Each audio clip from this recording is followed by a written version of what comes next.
I'm not. He brings the money. Yeah, wow. No, Jayla. This is Jayla Scott. Jayla is one of our student leaders, trauma informed champion, all-star track and soccer player, all around great student.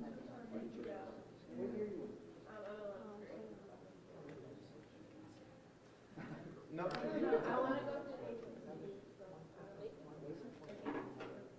Morgan State? Yeah, Morgan State.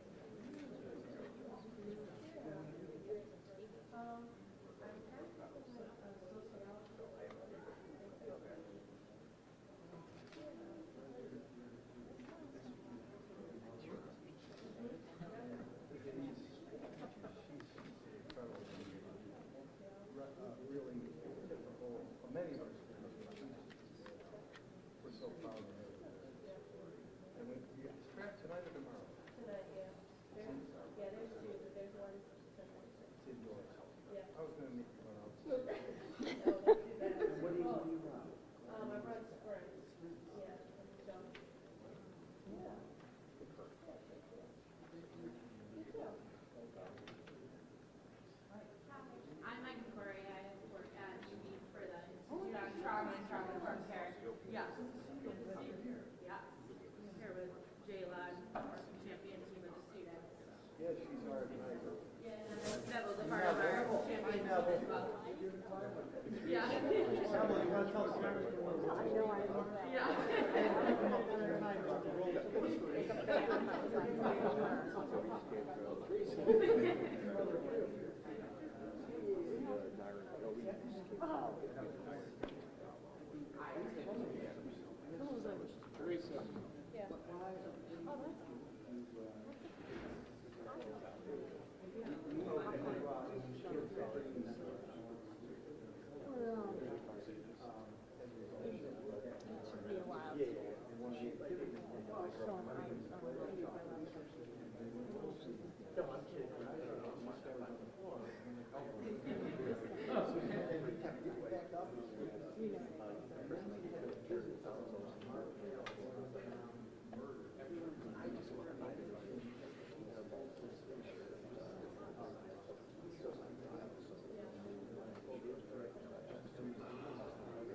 Pretty intense.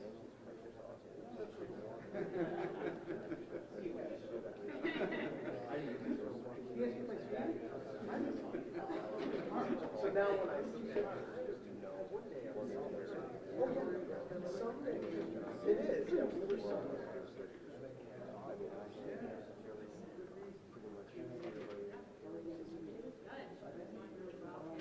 I've been working with it for about 3.5 years.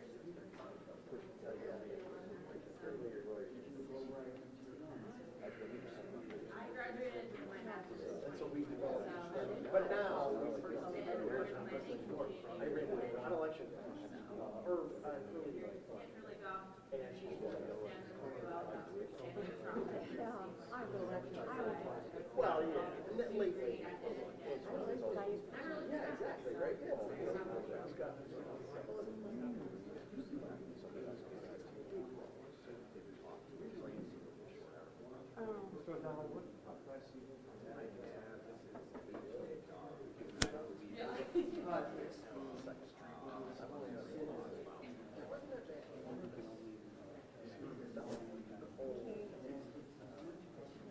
Push them along.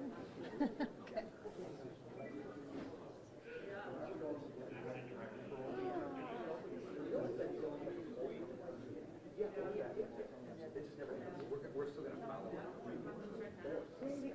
Yeah, I have all these people. I will.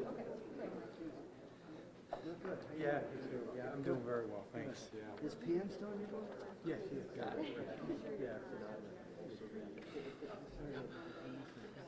Okay, we all ready? Come on in, Rob. Good afternoon, everyone, and thank you very much for being here. Another great announcement on a very warm, beautiful day at Niagara Falls. I know the students that are with us are very happy that they had school today. They wanted to come and publicly thank me for having school, but we're glad you're here. Just so everyone knows, this is Mr. O'Donnell, and this is his advanced placement government class? Government and politics class. And we have our street law class from Miss London, who's also here, and I thank the press for being here very much. Before we introduce some of our speakers and talk about why we're here, I just wanted to begin by thanking Congressman Higgins very much. First of all, I think he needs an office here at Niagara Falls High School. He spends so much time here. But let me tell you what he's done. In the last, not even 1 year, Congressman Higgins has brought $7 million of federal money to the Niagara Falls School District. Earlier in the year, he was here for a press conference where we were able to announce a $1 million Stop Violence grant as a result of the federal government and Congressman Higgins. Last summer, Congressman Higgins was here to give the school district $2.4 million to start our Head Start program, where now you could go to our CEC building and find 1- and 2-year-old students.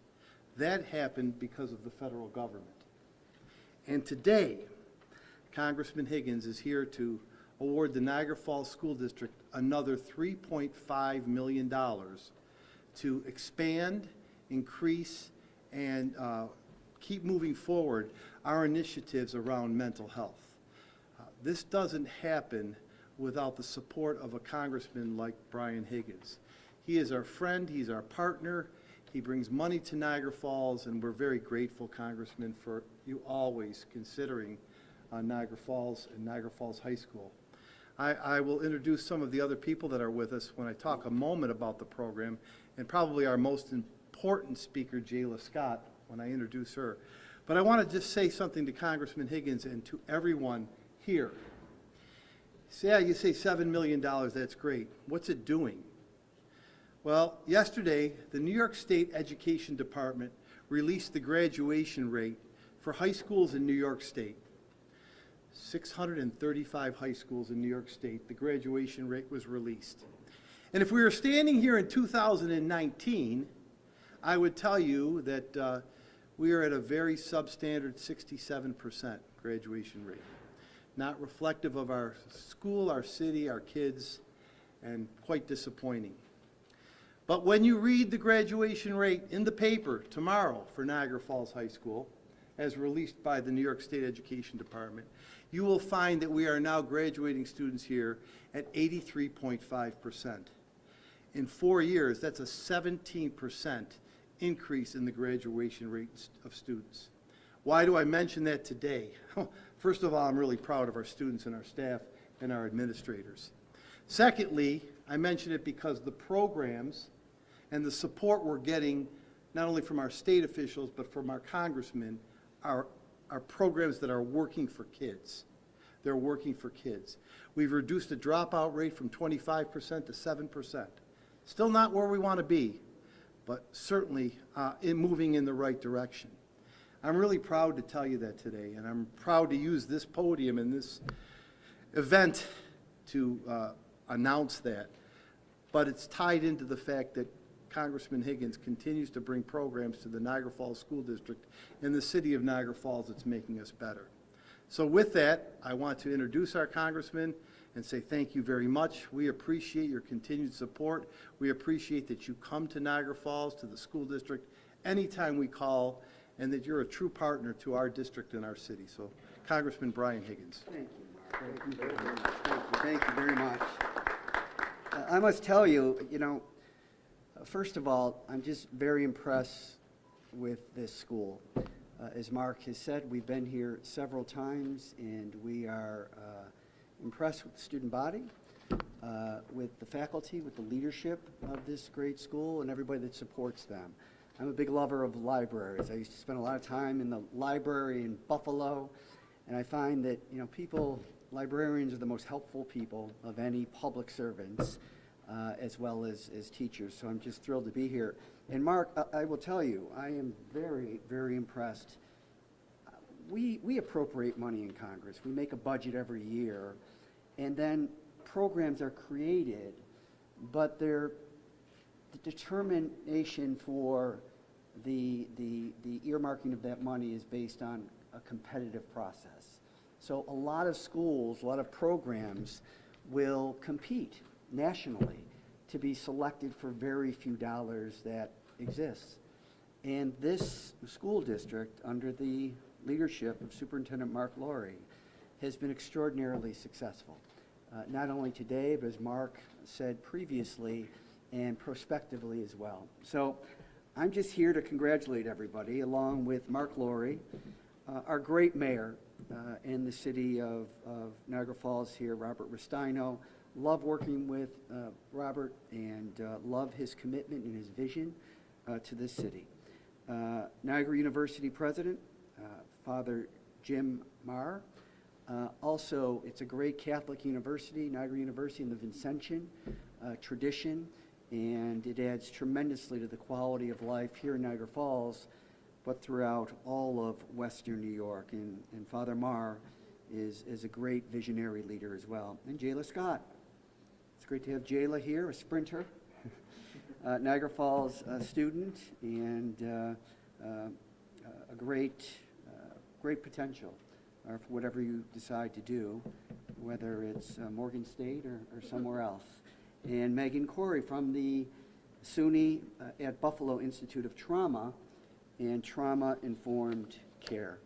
I have a friend of mine that does this kind of thing, and I said, what are those programs that are really, really effective in dealing with the experiences that younger people are dealing with today? Because mental health issues, anxiety, depression, trauma, all of these situations are increasing, which requires that we do more to help our young people. And he said it's not a program, it's relationships. And as I said, when I walk in here, I get a sense that, you feel a sense of ownership here, a sense of home with your individual friends, but with your teachers and everybody that supports this great, great school. So just to highlight this, between 2016 and 2020, the number of teenagers diagnosed with anxiety grew by 29%. The COVID pandemic and other factors ranging from stress and safety to hardships in relationships have only exacerbated the mental health challenges of our young people today. The situation is so concerning that in 2021, the American Academy of Pediatrics declared a national emergency in child and adolescent mental health. A shortage of mental health professionals available to meet the demand is creating a real access barrier for families right here in Western New York. We are here today, as the superintendent had said, to announce a federal grant totaling $6.1 million awarded to the Niagara Falls School District to support student mental health and to build a pipeline of professionals to help young people. The school district, under the leadership of Mark Laurie, is partnering with Niagara University and the University of Buffalo to expand access to mental health care through trained psychology and social work graduate students. The grant, provided through the United States Department of Education's school-based mental health service program, as I said, is highly competitive. And Mark Laurie, again, and the entire school district team are to be commended for aggressively, creatively pursuing the available resources. More people don't get this money than get it. This $6 million federal grant for mental health builds on other competitive federal grants recently won by the district, as the superintendent has said. $2.2 million annually for assuming operation of the Head Start program, and $1 million announced last October for school safety measures made possible through the bipartisan Safer Communities Act. Together, all of these efforts are making a real difference in the lives of Niagara Falls students, children, and their families. It now gives me great pleasure to turn over to Superintendent Laurie. Obviously, I didn't get the give it back to you because you're serving as The big check. yeah. I want that big check that I try to put through the drive-through. But thank you very much, Congressman. We appreciate it, and I pledge, along with the staff, to use that money with efficacy and for the purpose that you've granted it to us, and most importantly, to our students that are here to witness it. Didn't come because I did anything. It came because we have a team that works. Richard Corella, our Assistant Superintendent for Curriculum Instruction, led the team that wrote this grant. So Rick, I want to say publicly in front of everybody, thank you for your leadership.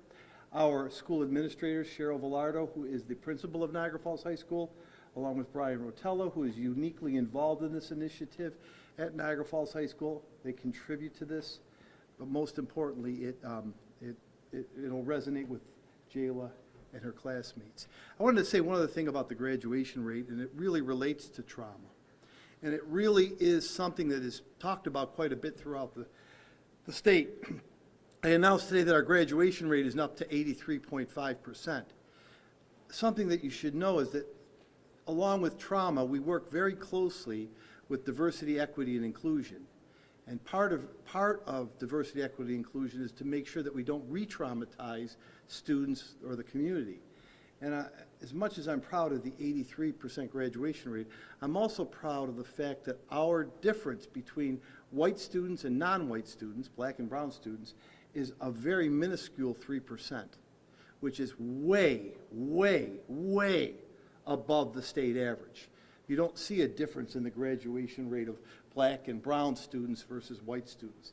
It's a 3% difference, and that is really something that you don't see, and that's attributable to trauma-informed practices because it is the backbone of diversity, equity, and inclusion, which we believe in so strongly in this district. As the Congressman mentioned, we have partners.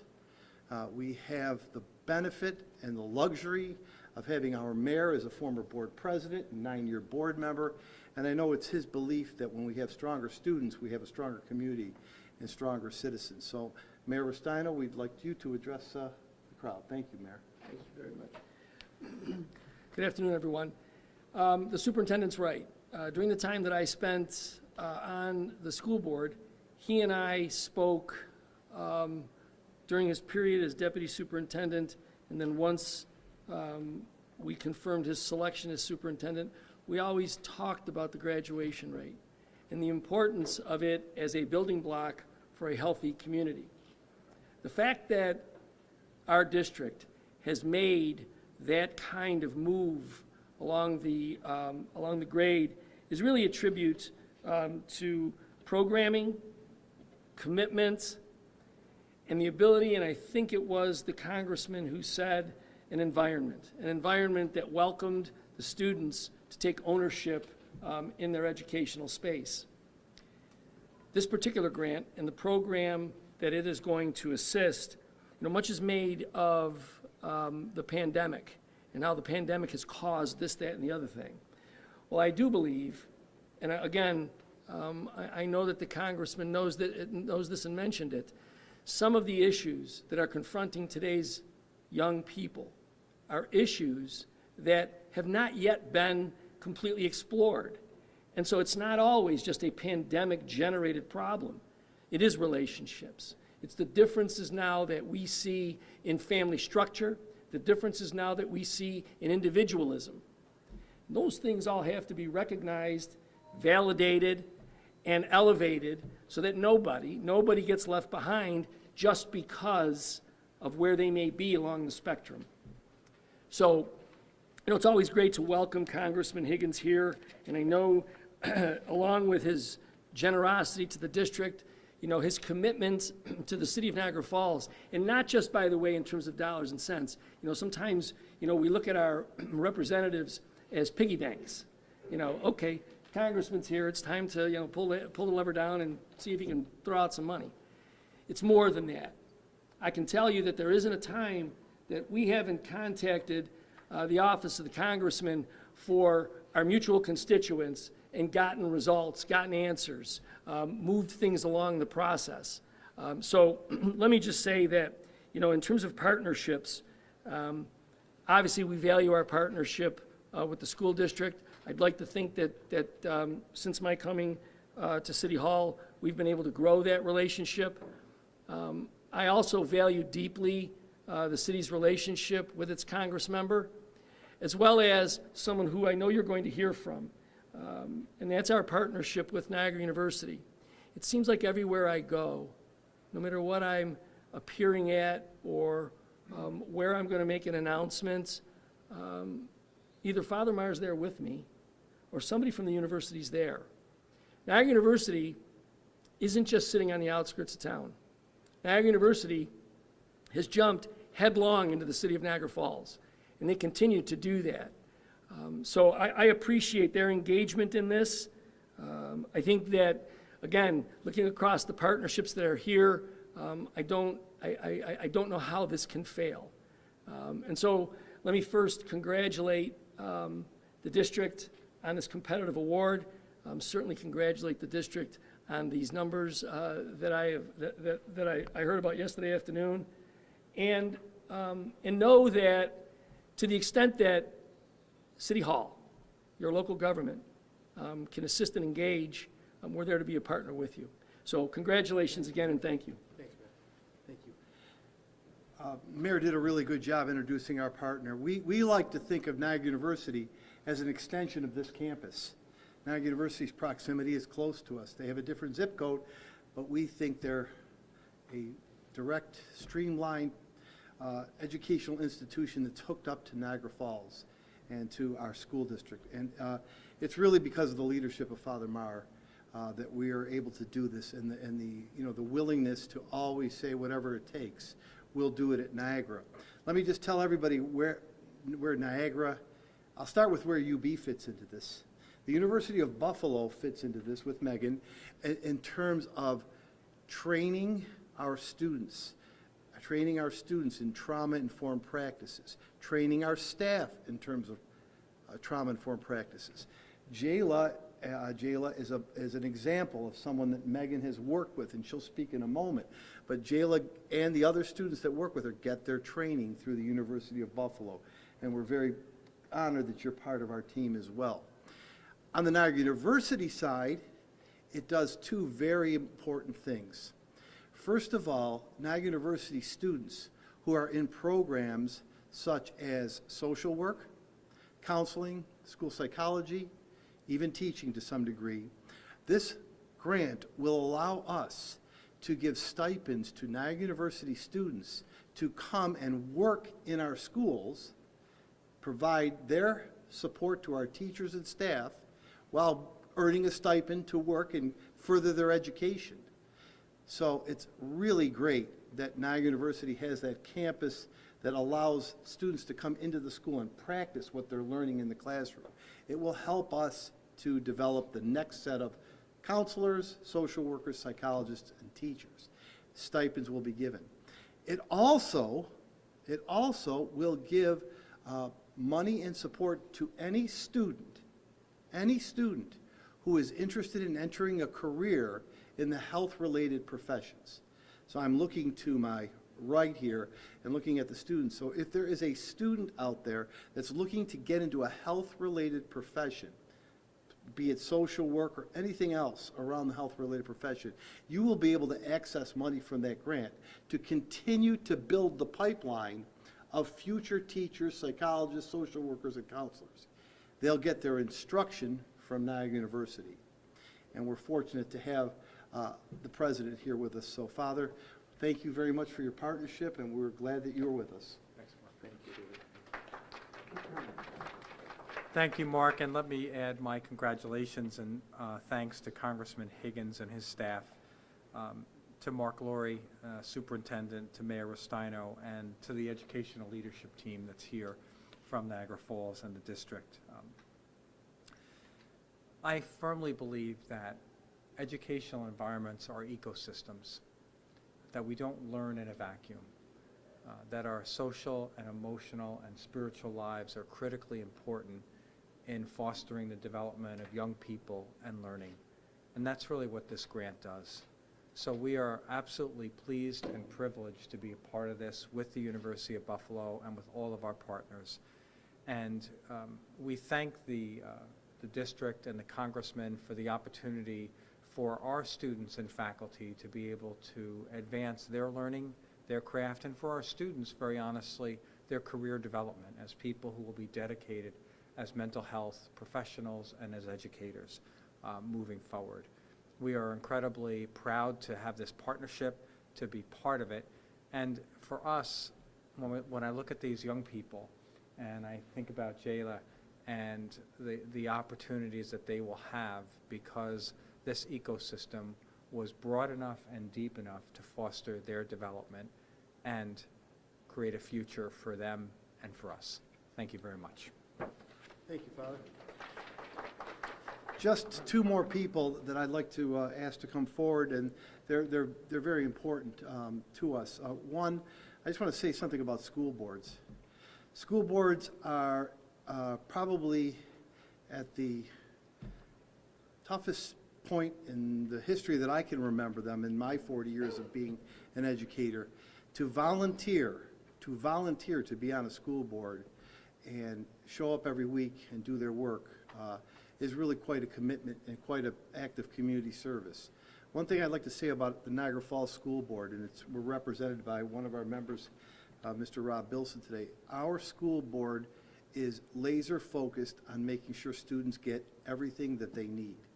They don't get caught up in a lot of other things that some other places do. They get caught up in saying, what do we need to do? How are we going to get the resources and get it done?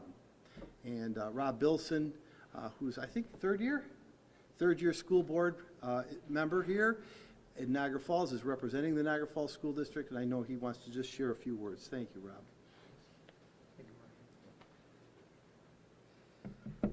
First, I want to thank everyone for coming here today. It's nice to have you on our beautiful, wonderful school here at Niagara Falls High School.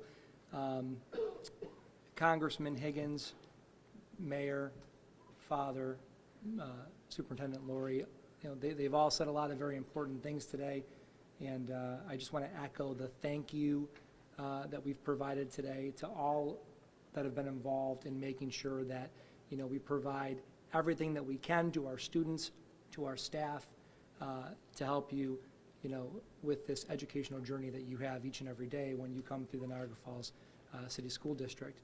I also come here not only as a board member, but as a father of 5 children who are currently going through the Niagara Falls City School District. So this is a direct impact. This grant, this $3.5 million is a direct impact, will have a direct impact on my family.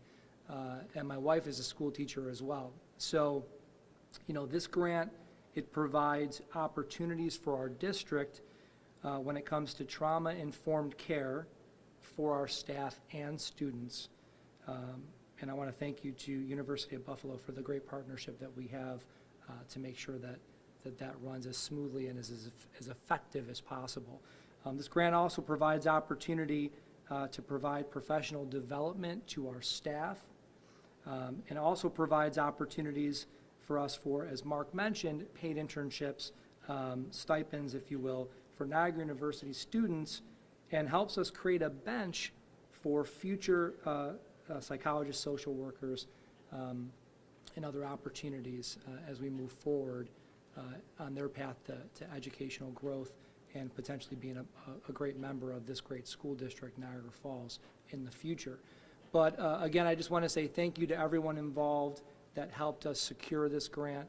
On behalf of my amazing colleagues on the Niagara Falls City School District School Board, we thank all of you for assisting in this. We help you for your work and efforts, and we thank all of you for coming here today to support this great school, this great school district, and our staff and students. So with that, I'll turn it back over to Mr. Laurie, and we thank you very much. So figure it out. We have 7,100 students. Rob's got 5 of them. So you're about 1. That's a pretty good percentage of kids in our district. But that's putting your most precious commodity, your children, where you live. So I thank you, Rob, for being a board member and for your children. Most important speaker is last. I'm so proud of Jayla. This is Jayla Scott. I'm so proud of you, and let me tell you why. Not only is she's an 11th grader, she's a fantastic, fantastic young lady. She is as Congressman alluded to, she is a track star. She has an indoor track meet tonight. We're not running outside. We have an indoor track meet. Do you run outdoor? Yep. She does outdoor. I got to meet Jayla earlier this year, really in earnest, when we had a situation with our soccer team and another soccer team. You may recall that. That's when I met Jayla, and it just blew me away that someone that young could have that much poise, confidence, and clear-headed thinking when she started talking about what we needed to do to bridge a very difficult situation and difficult gap. First of all, her parents deserve a lot of credit. But Jayla is extraordinary. But I want to say one thing about her, not to diminish her accomplishments. Jayla is typical of these 20 students that are standing there. They're good. They are good young people. Good young people. You're good people. We're proud of you. Jayla is going to speak today, but that's the kind of student we have at Niagara Falls and Niagara Falls High School. So I'm really proud to introduce Jayla and let her share just a few of her thoughts on maybe what she's learned about trauma-informed care and how this grant will help her in the future. She's pretty articulate, and we're very proud of you, and we know you'll come in first tonight, right? I'll try my best. All right. Come on up, Jayla Scott. Introduce your colleges. Hi, my name is Jayla Scott. I'm a junior here at Niagara Falls High School. I'm a part of the championship team along with Neville Parchment and Megan Corey and 6 other of my peers. The student championship team assembled by IDIC, the trauma-informed care team, NFHS administrators, and NFHS teachers has very specific goals. Most importantly, IDIC is teaching my classmates and me to be trauma-informed. This means we learn about trauma so that we can recognize it, understand it better, and learn how to self-regulate. The $3.5 million grant announced by Congressman Higgins and Superintendent Mark Laurie is a life-changing for students and families in Niagara Falls City School District. The other members of the student champion team and me who are working hard to become trauma-informed recognize how this grant will positively encourage mental health support, mental health awareness, and preparing our students for careers in mental health. Thank you very much.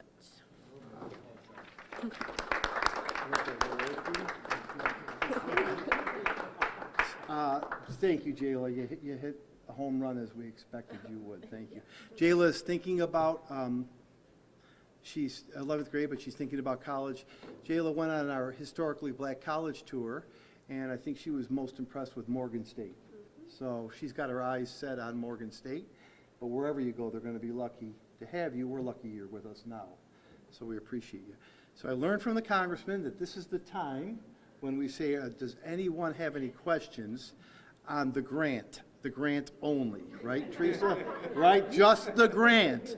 Other questions, we'll take every, if you wouldn't mind, we'd rather ask just the media first, and if there's a student question, I know we'll be happy to answer it too. So does anyone have any questions for any of us? How is this program going to be rolled out? It's over the course of 5 years. Yes, yes. So we're going to, we have a lot of initiatives to get started. First of all, this will allow us to continue to work with our students. Let's start with the students first. Jayla and Neville are part of the champion team. We're going to expand the champion team to have champion teams in our middle schools and even in our elementary schools. See, I believe kids are ready to do that in 5th and 6th grade. And the champion team is small. We want to grow it. We have 2,000 students here. About 8, 9 students on the team? About 9 students. We have to make that team bigger. They have to be able to have more outreach to everyone else. That's number one. We want to grow it, and we want to build a steady pipeline coming up from 6th grade so that we don't have to retrain kids every year. That's number one. Number two, IDIC is in all of our schools. IDIC is our acronym for Trauma-Informed Care. IDIC will continue to work on staff development days and after-school meetings with our teachers. And not just our teachers, but with our non-instructional staff, our bus drivers, everybody in the school on being able to recognize and deal with students in trauma. That's number two. Number three, we are going to start to identify students in the school through our post-secondary success program who are interested in health-related fields. And we will start to channel and pipeline those students with this money to not only have coursework in that, but to enter early college programs at Niagara University. And the final way that this will be rolled out will be to, actually, we're doing it right today, even before we got the money. We are interviewing 11 today, 11 school psychology interns. And it's competitive. So we'll pick as many as we can from Niagara University to be part of the program where they'll work with a school psychologist, get a stipend. We'll replicate that with our social workers and our school counselors and get them into the school. So they're getting the stipend, but they have to do some work. They have to work with our kids. So we're interviewing today, coincidentally, for that. So we'll hit those 4 tenets first, I think, and keep moving forward with everything else we're doing. Other questions? You're allowed to ask too, I guess. Yeah, I guess. All right. You brought up the pandemic, but of course, the Western New York community has gone through just a grueling year overall. So with that impact on mental health, how important is it now to invest in your students to make sure that they are doing okay? Yeah, so there is no way to recover from a pandemic like that. That's why we have to drive these services right down into elementary school. And that's why I alluded to the fact that I want champion teams in elementary school. This is going to be an ongoing process for some kids for the rest of their school career. We, again, this is all the work of Mr. Corella. We use a tool in our district, a very objective tool. It's called the BESS. It's called the BESS. The BESS is a tool that allows students to and teachers to rate how a student is doing mental health-wise. And teachers have that tool and have the results, and they're able to pair up the needs from that tool to student needs, and we will bring in supports around that. So that right down to, goes to kindergarten, Rick? Yes. Right down to kindergartners, we have a mental health profile.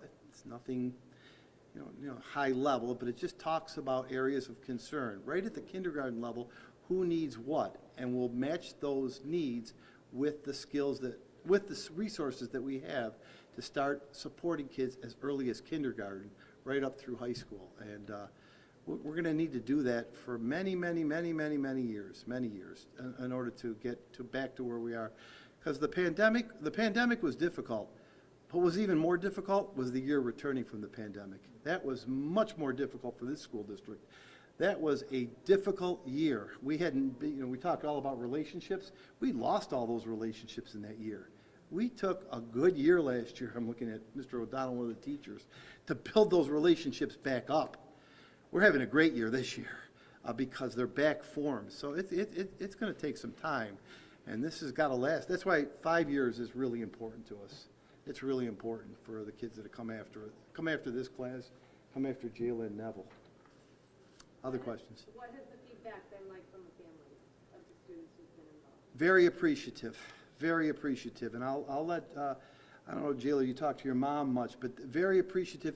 Many of our parents, and this is not disparagement against the parent, reach out to us and say, I need help, what can you do? I need help, what can you do?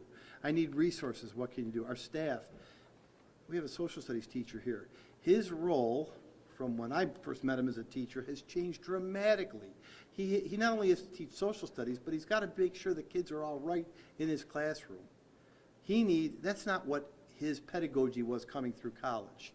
So we need to continually uptrain our teachers to deal not just with social studies pedagogy, but with strategies around trauma. Parents have been more than receptive and have asked for more than we can even give them. You talk to your mom or dad, or what do they say? You can answer. Go ahead.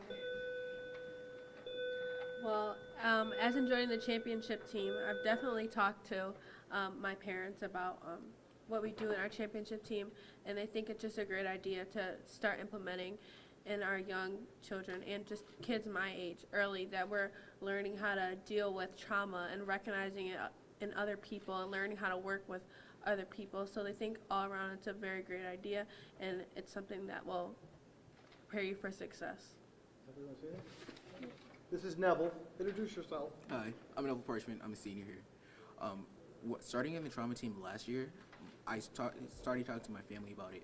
They were down from the beginning, ever since I showed them the message when I was first recruited for the team. It's been a long road. We've made so much progress throughout the year. I still can't believe it.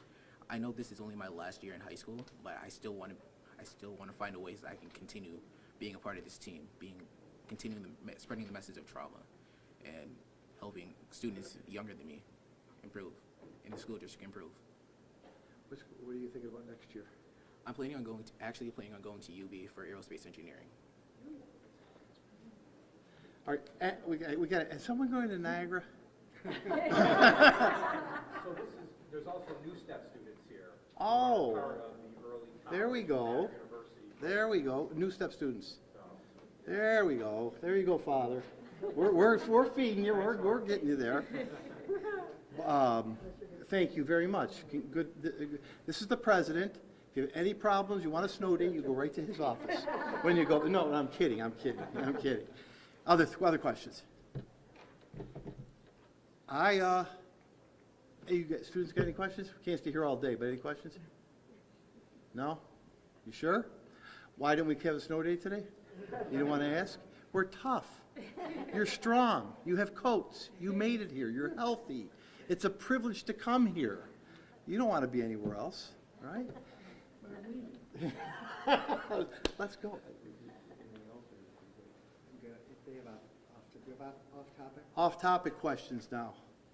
Anything off-topic for anyone? No. Off-topic? He'll take them. Yeah. Off-topic questions? I do want to know, like, what the threshold is, sorry guys, but just how do you make the decision when to stay open and when to close? I'm sorry. I was given that question. That's okay. You were given. How do we stay open? And how we not? I got this quarter here. If it's heads, we stay open. If it's tails, we close. No. So we're looking at a couple of things, right? We're looking at, in this particular case, we are looking at the wind chill factor. And we're looking at a number about 18 to 20 below. As a kind of that's when we start to think. We did not think, and I think we were proved correctly, that it didn't reach that low. It's not a hard, fast, it's got to hit it. We're looking for some sustained 18 to 20 below at particular times.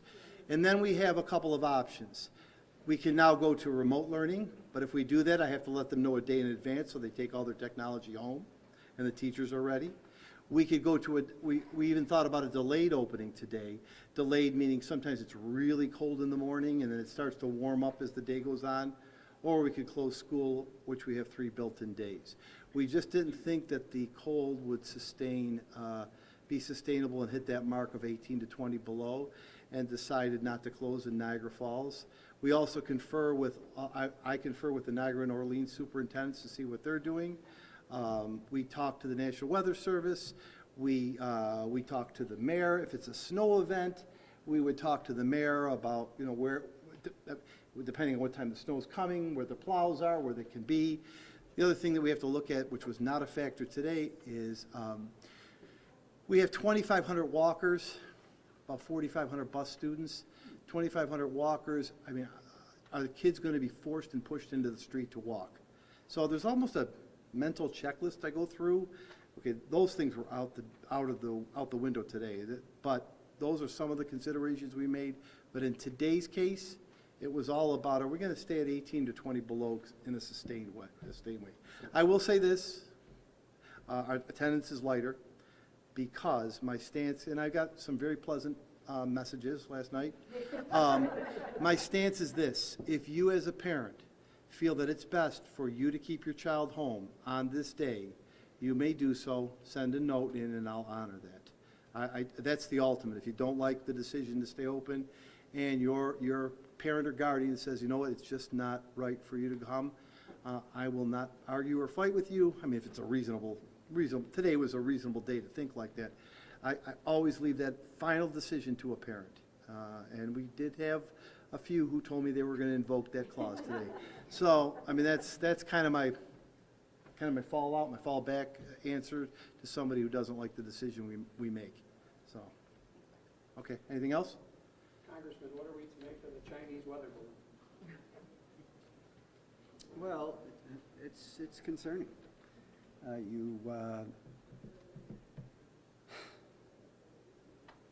You know, you have a relationship between the United States and China, which is problematic. It's very, very complicated. You have two countries in different parts of the world, two economic powers, two very different forms of value society. It's still being investigated by the Pentagon. It should be. You know, there was concerns about possibly shooting it down, but there were concerns about safety relative to the result of shooting that down. But I think it's indicative of a relationship that is very, very complicated and needs to improve. There's 1 billion people that live in China. There's 330 million people live in America. China is aligned with Russia in their unprovoked invasion of Ukraine. We are assisting to the extent that we can in helping Ukraine protect, maintain, safeguard their democracy. But diplomacy is needed, you know, not with your friends, but with your so-called enemies. So my hope is that the Secretary of State, Anthony Blinken, is going to go to China. The details of that trip have not been disclosed yet, but the provocation that comes with something like that, or at least the potential for provocation, needs to be addressed in an adult way, in an honest way, to ensure that our people are kept safe. Enough? I'm glad I get the snow day questions. Congressman, I'll take snow day questions anytime. Wow. That is serious and scary, and I'll still take snow days. Congressman's got a very difficult job. He has a very difficult job, but he always comes through and has that level-headed approach that we appreciate. Final call. Last call, going once, twice. Thank you very much for being here. We appreciate you.